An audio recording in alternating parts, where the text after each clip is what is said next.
Hey church, Pastor Shane here with another community group discussion starter video. This week we continued in our Advent series, Songs of Christmas, looking through 4 hymns or 4 songs or 4 poems, depending on how you look at them, that are found in the book of Luke in the New Testament around the time of Jesus, kind of praising God for what he is doing. And this week we heard Mary's song, and Pastor Yoda brought that message, where Mary responds to the message she's received from the angel, the message she's received with God, with celebration. And that should be our response to rejoice and celebrate as well. And Pastor Yoda, as he's walking through the passage, kind of highlighted 3 things.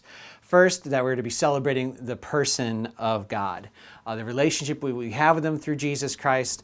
And also, I really like that he pointed out kind of how he noticed Mary. Like, who is Mary that God would notice her? And yet he did, in that God notices each one of us, even though who are we that the God of the universe would care and notice us? And yet he does.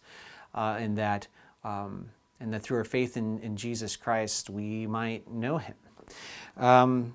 You talked about celebrating the power of God, like Mary did, that God would do this in here, and that he is lifting up those who are downtrodden and beaten up, and that he's more powerful than all the authorities on earth, which is a great reminder to us as we are through a broken world. We need to remind that, listen, God is the one who is enacting his power. He is at work all around us each and every day. And last, celebrating the perfection of God, that he is perfect in his ways and his promises are good and perfect too. And so, like Mary, we need to remember God's call on our lives and celebrate because of it, whether we are in a season of great blessing or in a season of difficulty. And I hope you kind of read through and really meditate through this song today as you look at it and think about the characteristics, the character of God that is revealed in this message, and how he cares for those who are hurting and those who are in need, and how he chooses to exercise his great power and authority with a great graciousness towards those who really need him. It says so much about who he is, and then also for us to think, well, what does that mean for us then as people who are trusting in him, who are calling on him for our salvation and for help in our life today?